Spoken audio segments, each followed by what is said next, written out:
This is the number one habit that helped me finally overcome emotional / binge eating. Now, if you are new to this channel, my name is Vivian, but feel free to call me Viv. And I struggle with binge eating / emotional eating for over 10 years of my freaking life. And people look at me now and they're like, you look like you came out of the womb fit. You look like you've never struggled with food in your entire life. And I'm here to tell you that yes, I am out on the other side and I'm finally in a good place and I feel amazing. But for 10 years, I would eat thousands, 2,000-3,000 calories in the span of 10 to 15 minutes. I would eat in the dark. I would eat at night. I would eat in secret. I would steal my roommate's food when she was gone when I was in college. I did a lot of things that I'm not proud of, but if you've ever struggled with binge eating / emotional eating, you know the grip it has on you and how it takes a hold of you, and it's like you are gone and another part of you just takes over, like this hungry monster takes over you. So in today's video, I'm going to be talking about the number one habit that helped me finally overcome emotional / binge eating that I was in for over 10 years. Now, if you're watching this video, you're probably familiar with yo-yo dieting and gaining and losing the same weight, and with restricting and then binge eating and with calorie counting. All right. You're probably familiar with all of that, just like I was. Now, what helped me was that I still tracked my food, but two things changed. I tracked before I would eat, and number two, I did not have a calorie goal.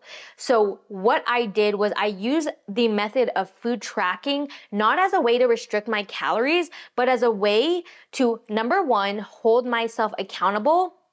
Number two, just be aware of my actions. And number three, allow myself to pause before reacting, because binge eating and emotional eating, it stems from an emotional reaction. So if we're stressed or if we're bored or if we're sad, immediately we use food to fix that emotion. And what happens when we're in that emotional state is we don't think. We just feel the emotion and then we react. And then once we react, after all that's said and done and we calm down, we think, oh my God, what did I do? Like, I totally messed up. And it doesn't even have to be with food. Like, if you've ever been angry and you said something in the heat of the moment that you regret later, that is an emotional short-term reaction. So what I would do is, again, every time I would want to emotional or binge eat or just eat in general, again, I would take a second to log my food and really just take that time of tracking to pause and think, is this a decision that I want to make right now? Am I actually truly physically hungry, or is this an emotional reaction? Is this me wanting to emotionally eat? And so just taking the time to stop and log and track my food, and you can even do it on a piece of paper. You don't even have to do it in a app if you have a negative connotation with those calorie tracking apps, but just taking the time to pause before reacting to your emotion and grabbing whatever food you're craving. It is incredible what that literally like 20 seconds of pausing can do. It can really just help you think clearly, okay, again, is this a decision that I want to consciously make? Or can I tell that I'm trying to eat out of stress or boredom? And perhaps I should take a second, go outside, go on a 5-minute walk or drink some water, and then come back and then decide if I actually want to have this food or not.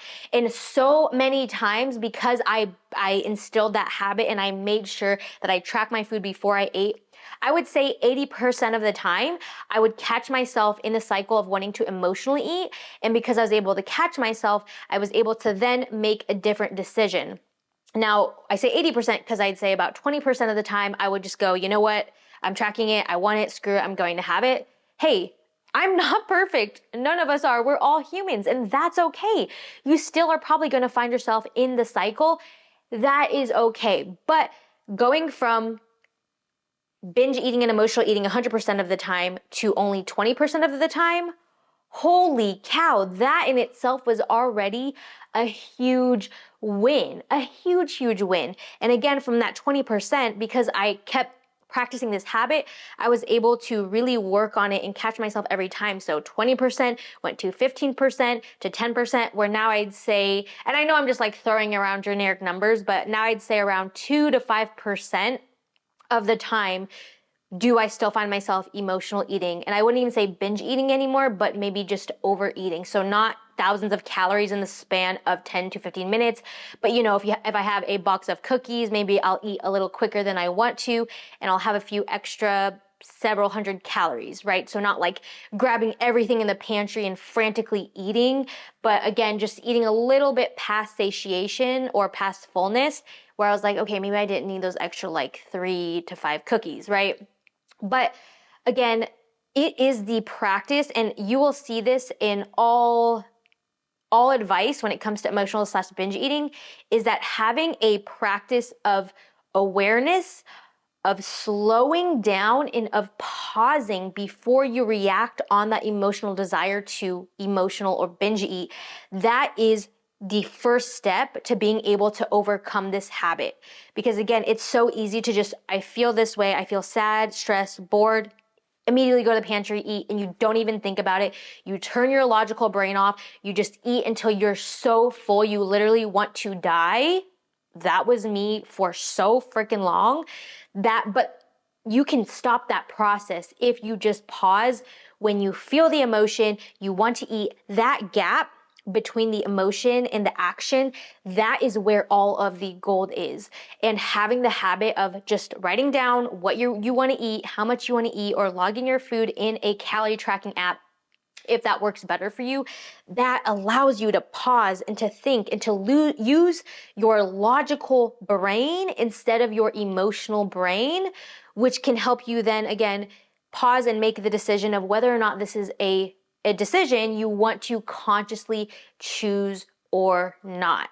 Now, this is just one habit amongst so many that really helped me overcome emotional / binge eating. But honestly, this is one of the most pivotal habits that I use, and I don't want to make this video too long. So if you want me to make a part 2 of habits that help me overcome emotional / binge eating, then feel free to leave it in the comments below.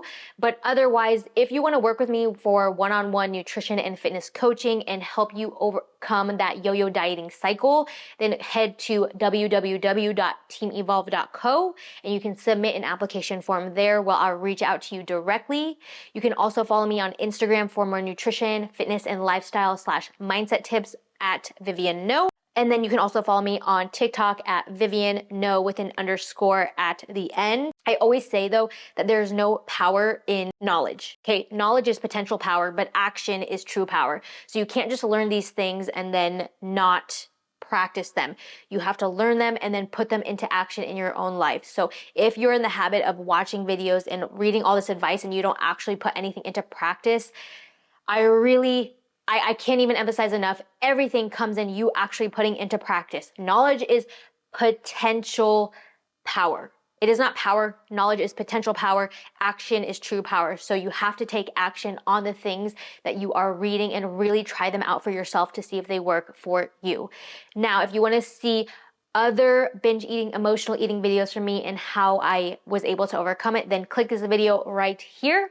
And otherwise, I hope you found this video helpful, and I will see you in the next one. Bye, guys.